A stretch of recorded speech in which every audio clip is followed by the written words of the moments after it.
जानकी जीवन स्मरण जय जय राम पार्वती पते हर हर महादेव पुंडलिक वरदा हरि विठ्ठल श्री अनंतकोटी ब्रह्मांड नायक राजाधिराज सच्चिदानंद सद्गुरु श्री ब्रह्मचैतन्य महाराज की जय. श्री महाराजांच्या हरिपाठ सेवेमध्ये आज आपण 26वा अभंग पाहणार आहे. एक तत्वनाम दृढधरी मना हरिसी करुणा येईल तुझी. ते नाम सोपे रे रामकृष्ण गोविंद वाचेसी सद्गद जपे आधी. नामा परते तत्व नाही रे अन्यथा वाया आणि का पंथा जाशी झणी. ज्ञानदेवा मौन जपमाळ अंतरी धरोनी श्री हरी जपे सदा. माऊली या अभंगामध्ये नामाचं साधनेचं महत्त्व तर सांगतातच, शिवाय नाम घेण्याच्या प्रक्रियेबद्दल पण सखोल जाऊन भाष्य करतात. कालच्या म्हणजे 25व्या अभंगाच्या निरूपणात आपण पाहिलं होतं की नारायण हरी उच्चार नामाचा किंवा जाणीव नेणीव भगवंती नाही हे ठीक आहे, पण त्या अवस्थेपर्यंत पोचायचा मार्ग म्हणजे हरी उच्चारणी पाही मोक्ष सदा. म्हणजे मोक्ष प्राप्त करण्यासाठी सद्गुरुपदिष्ट साधना हा एकमेव मार्ग आहे असं माऊली सांगतात. पण त्या मार्गाचं आणखी विस्तृत वर्णन ते या 26व्या अभंगात करतात. एक तत्वनाम दृढधरी मना. परमात्मा मुख्यतः एकच आहे. मुळात परमात्म्याच्या ठिकाणी द्वैत नाही आणि परमात्मा 2, 3, 4 असण्याचं कारणही नाही.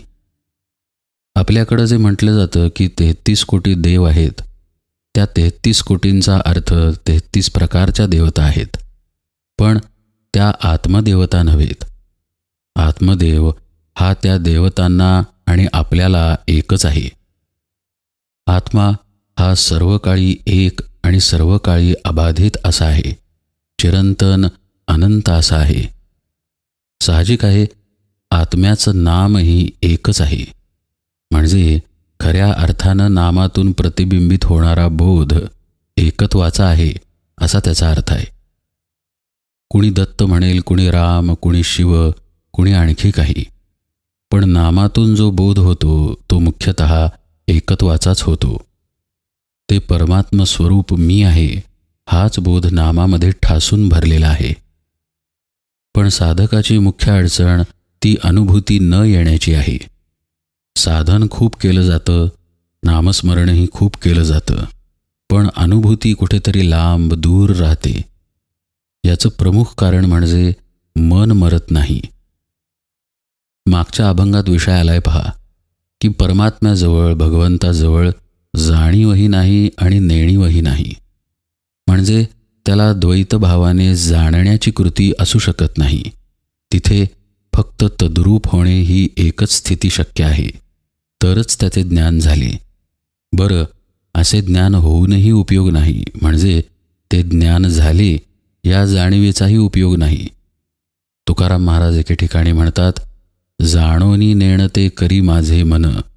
म्हणजे भगवंता मला तुझा अनुभव दे, पण मला तुझा अनुभव आलेला आहे ही जाणीव माझी काढून घे.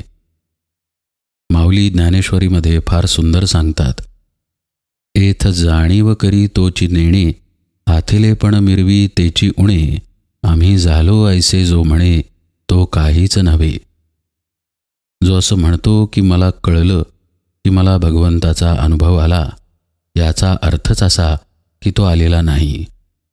जसं एखाद्या मुलाला जर कोणी विचारलं, काय रे झोपलास का, आणि त्यानं सांगितलं हो झोपलो, तर त्याचा अर्थच असा की तो झोपलेला नाही. तद्वतच परमात्म्याचा अनुभव द्वैतातून घेता येत नाही. साहजिकच आहे की त्याचा अनुभव ज्या नामाने येतो तिथेही द्वैत नाही.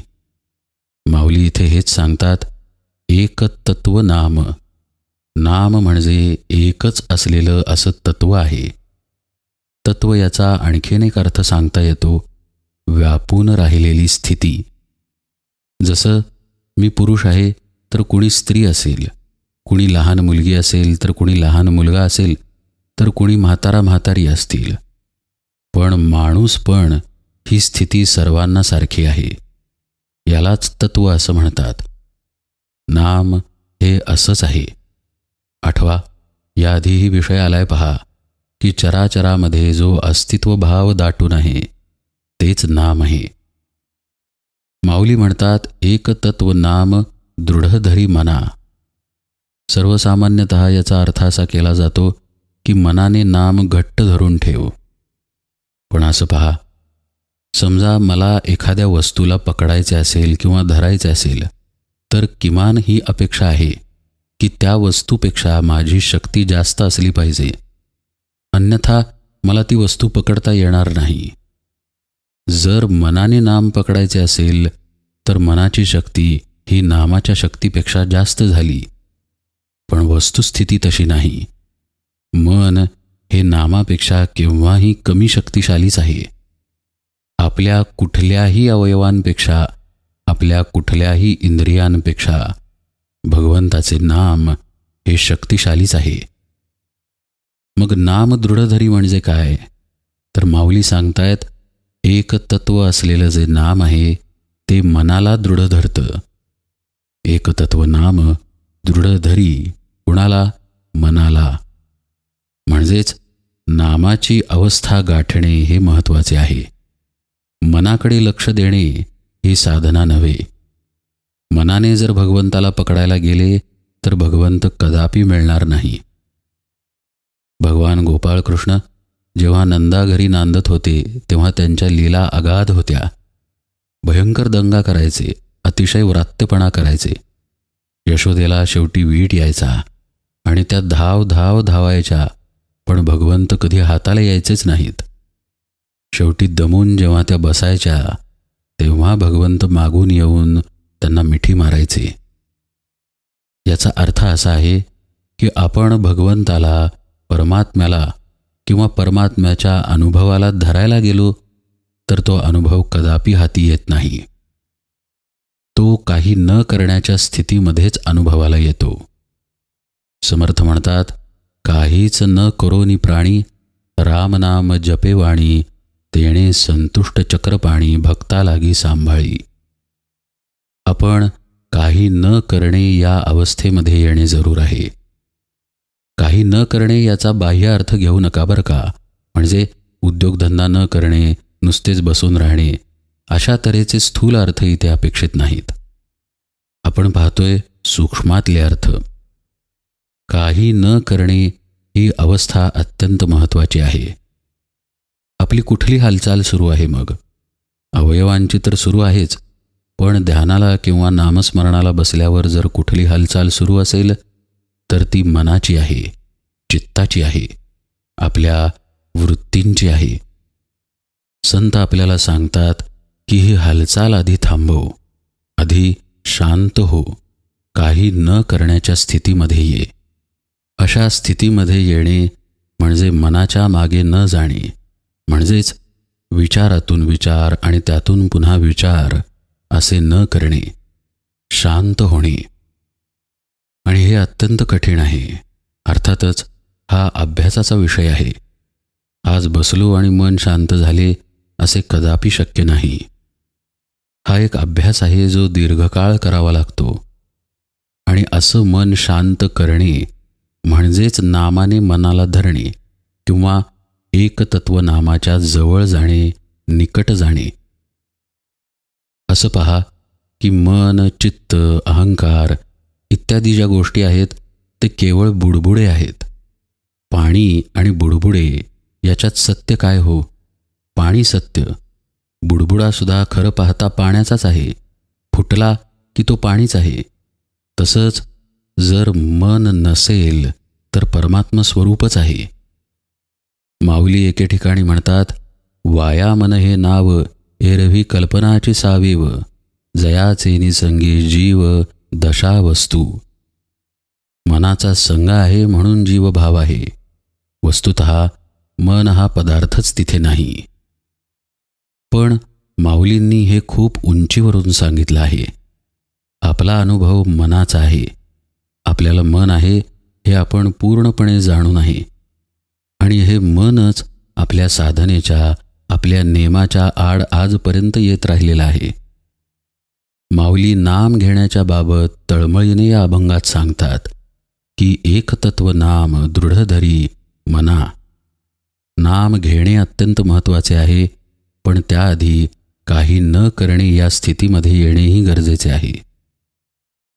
माऊली म्हणतात की अशा स्थितीत आल्याशिवाय तुम्ही मनाला धरू शकणार नाही किंवा मनाचा लय करू शकणार नाही. साधना सुरू असताना मन मोकाट जर सोडले तर ती साधना कधीही प्रतिफळणार नाही, त्यातून काहीही साध्य होणार नाही. हे मन एकाग्र होणे आणि पर्यायाने त्याचे अमन आणि उन्मन होणे हे आवश्यकच आहे. आणि माऊली त्याचाच मार्ग सांगतात की तू आधी एक तत्वरूपाने नाम आहे हे समजून घे आणि मग तू स्वतः आधी काही न करण्याच्या अवस्थेत ये. शांत होण्याचा प्रयत्न कर, म्हणजे मग आपोआपच तुझे मन धरले जाईल. धरले जाईल याचा अर्थ असाही सांगता येईल की त्या मनाची गती लुळी पडेल. अनुसंधान नामाचे असेल तर मनाची गती तिथे चालत नाही. माऊली पुढे म्हणतात, हरीसी करुणा येईल तुझी. याचा सरळ सरळ अर्थ असा आहे की साधनेमध्ये प्रगतीपथावर जाण्यासाठी साधक योग्य होईल. कसं आहे, आपलं मन जर आपल्या आड येत आहे तर अनुभव हा दूरच राहतो. अनुभव आल्यासारखे त्याला वाटते, पण प्रत्यक्षतः तो मनाचाच भास असतो. समर्थ एके ठिकाणी म्हणतात, मुख्य अनुभव तो ऐसा नाही चंचळाचा वळसा. कुठल्याही परिस्थितीत किंचितही द्वैत परमार्थामध्ये चालत नाही. मला अमुक दिसले, मला तमुक दिसले, मला हे ऐकू आले, मला ते ऐकू आले, असे काहीही अनुभवात मोडत नाही. माऊली सांगतात की हा सगळा मनाचा खेळ आहे, त्यामुळे आधी मनाला शांत करणे म्हणजेच धरणे गरजेचे आहे. आध्यात्मिक तत्त्वज्ञान माऊली आपल्याला हरिपाठातून वेगवेगळ्या प्रकारे सांगतात. कधी ते म्हणतील मनाला मारा, तर कधी म्हणतील मनाला धरा. अर्थ एकच आहे की मनाचं अस्तित्व तिथे नष्ट झालं पाहिजे, तरच भगवंताच्या प्रचितीची सुरुवात होईल. हरीसी करुणा येईल तुझी असं म्हणण्याच्या मागे ते हेच सांगतात की असं जर मनाला धरता आलं किंवा मनाच्या अस्तित्वावर वचक ठेवता आला तर परमात्मभाव प्रगट होण्याच्या अवस्थेमध्ये आपण जायला लागू किंवा त्या अवस्थेसाठी पात्र बनायला लागू. जसं एखादी जमीन पडीक असते तर एखादी जमीन थोडीशी सुपीक असते तर एखादी जमीन एकदम जास्त सुपीक असते. पण थोडीशी सुपीक असलेली जमीन जर शेतकऱ्याने निष्ठेने कसली तर मात्र ती अधिक आणि अधिक सुपीक होते, म्हणजेच चांगले पीक येण्यासाठी ती पात्र होते. माऊली हेच सांगतात की हरीसी करुणा येईल तुझी, म्हणजे आत्मभाव प्रगट होण्यासाठी तुझी जमीन सुपीक होईल, पण त्यासाठी नामाने मनाला धरायला पाहिजे. लक्षात घ्या, मनानं नामाला नाही तर नामानं मनाला धरायचं आहे. हे खरं तर 2 प्रकारे करता येतं. पहिला प्रकार आहे नामजपाचा आणि दुसरा प्रकार आहे ध्यानाचा. आधी नामजपाचा प्रकार समजून घेऊ. समजा आपण रामनाम घेतोय, तर रामनाम घेत असताना मुख्यतः तत्व लक्षात ठेवायचं की नाम हे तत्वानी एकच आहे. याचा अर्थ माझा आत्मा म्हणजेच राम आहे आणि राम म्हणजेच रामनाम आहे आणि रामनाम म्हणजेच माझा आत्मा आहे. अशा एकविध भावानं किंवा माऊलींच्या भाषेत एक हरी आत्मा जीव शिव सम या भावानं नाम घ्यायचं आणि असं नाम घेता घेता त्या नामामध्ये स्वतःला विसरून जायचं. आता सुरुवातीला हे नाम घेणं मनाकरवीच घडतं, पण हे काट्याने काटा काढण्यासारखं आहे. मनालाच घालवायचं आहे, पण मनाच्या माध्यमानं मनाला घालवायचं. हा नामजपाचा एक प्रकार झाला. दुसरा प्रकार ध्यानाचा. हा प्रकार म्हणजे मनाकडे साक्षी भावानं पाहायचं, म्हणजे मनाच्या मागे जायचं नाही. पण त्याच्या मागे जायचं नाही तर मला कुठेतरी स्थिर थांबावं लागतं. जसं समजा मी रस्त्यावर उभा आहे आणि समोरून गाडी आली, पण ती गाडी नुसती जाताना मला पाहायची आहे, तर मला कुठेतरी स्थिर उभं राहावं लागणार, तर मला गाडी जाताना दिसणार. गाडीच्या मागे मी पळालो तर गाडी जाताना मी पाहिली नाही, मी गाडीबरोबर धावत राहिलो.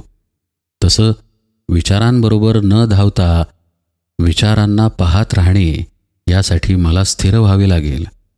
आणि ते स्थिर एक तत्वामध्येच व्हायचं आहे. म्हणजेच तो आणि मी, तो परमात्मा आणि मी एकच आहोत, या भावामध्ये स्थिर राहायचं आहे. आणि मग मनाकडे पाहायचं आहे. म्हणजेच एकतत्व नाम दृढधरी मना, अशी अवस्था येईल. खरं पाहता नुसतं मनाकडं पाहायचं नाही आहे, विचार मुळात उठूच द्यायचे नाहीत, असा संकल्प असला पाहिजे. विचारांकडे पाहणे ही दूरची गोष्ट झाली, पण ते उठत आहेत अशी चुणूक जरी आली तरी त्यांना उठू न देणे, हा ध्यानाचा अभ्यास आहे. मूलतः उद्देश एकच आहे की आपले मन तिथून नाहीसे झाले पाहिजे. आणि मगाशी म्हटल्याप्रमाणे असे जर मन नाहीसे झाले तर परमात्मभाव तिथे प्रगट आहेच. आणि हे सतत करत राहणे, नामाचा अभ्यास जसा मगाशी म्हणालो तसा, किंवा ध्यानाचा अभ्यास, हे सतत करत राहणे म्हणजेच आपली जमीन परमात्मभावासाठी सुपीक बनवत राहणे. आणि या सुपीक बनवण्याच्याच प्रक्रियेला माऊली हरिसी करुणा येईल तुझी असं म्हणतायत. वरती वरती अर्थ पाहायला गेल्यास असं वाटेल की भगवंताला तुझी दया येईल, पण त्याचा खोलातला अर्थ असा आहे की त्याला दया येईल म्हणजे आपण असे पात्र होऊ की परमात्म्याचा अनुभव प्रगट होईल. माऊली म्हणतात, ते नाम काही अवघड नाही, फक्त म्हणण्याचा अवकाश आहे किंवा फक्त घेण्याचा अवकाश आहे. असं पहा, जसं मी पूर्वीही बोललोय की आपण आहोत हा अस्तित्व भाव आणण्यासाठी काही कष्ट लागत नाहीत. त्यामुळे ध्यानाच्या अभ्यासामध्ये खरं पाहता काहीही कष्ट नाहीत. तसंच नामजपाचा अभ्यास आहे. राम म्हणण्यामध्ये खरं पाहता आनंदच आहे. तुकाराम महाराज म्हणतात, ठाईच बैसोनी करा एक चित्त, आवडी अनंत आळवावा. शांत बसून भगवंताला आळवायचं आहे. यात कसले कष्ट आले? आणि माऊली तेच सांगतात की ते नाम सोपे रे रामकृष्ण गोविंद, वाचेसी सद्गद जपे आधी. नाम घेताना आतून प्रेमाचा उमाळा आला पाहिजे. आतून असं काहीतरी गलबललं पाहिजे. मी काय करू आणि काय नको भगवंतासाठी, असं उत्कटतेनं प्रेमभावानं वाटलं पाहिजे. याला म्हणतात वाचेसी सद्गद जपे आधी. त्याचा आणखी एक अर्थ असा आहे की वाचेसी सद्गद जपे आधी म्हणजे वाचेच्या मुळाशी नाम गेलं पाहिजे. याचाच अर्थ नाम झिरपत झिरपत परावाणीमधून आलं पाहिजे. वेगवेगळ्या प्रकारे माऊलींच्या हरिपाठात साधनेचे अर्थ आहेत बरं का. एकच अर्थ आहे असं नाही, निरनिराळे अर्थ आहेत, पण ते अर्थ एकाच ध्येयाकडे घेऊन जातात. आणि ध्येय आहे मनाचा बुद्धीचा लय होणे. देह मी नाही तर माझा आत्मा हेच माझं खरं स्वरूप आहे, हे आपल्यावरती ठसणे. आणि यासाठी दोनच गोष्टी लागतात. एक म्हणजे कळकळीचे साधन आणि दुसरी गुरुकृपा. नामाचं महात्म्य अगाध आहे. भगवंत खरं पाहता कशालाही वश नाही. तो जर कशाने वश होत असेल तर नामानेच होतो. गोंदवलेकर महाराज म्हणतात, भगवंत दाता खरा, पण एकच गोष्ट देण्यात तो कृपण आहे, आणि ती म्हणजे त्याच्या नामाचे प्रेम. आपण महाराजांकडे तेच मागावे की महाराज मला नामाचे प्रेम द्या. आणि त्यांनी जर ते प्रेम दिले तर मात्र माऊली म्हणतात तसं वाचेसी सद्गद जपे आधी ही उपासना आपल्याला निश्चित करता येईल. एकदा का ही उपासना करता आली की नामाच्या अवस्थेमध्ये साधक जातो. आणि ही नामाची अवस्था तत्वरूपाने सर्वत्र समान आहे, अवस्थात्मक आहे. आणि त्या अवस्थेत गेले की मनाची गती लुळीच पडते, मन पांगळे होते आणि शेवटी त्याचे अमन आणि उन्मन होते. पुढे माऊली नामापरते तत्व नाही रे अन्यथा असं सांगून नामाच्या साधनेमध्ये आणखी खोल जातात.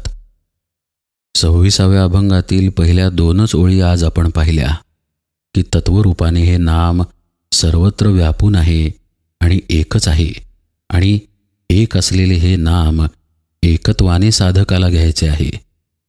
अर्थात हे अत्यंत सोपे आहे. ते नाम सोपे रे राम कृष्ण गोविंद. या अभंगाचा उर्वरित अर्थ आपण यथावकाश पाहू. आज निरूपण सेवेला इथेच विराम देतो. जानकी जीवन स्मरण जय जय राम.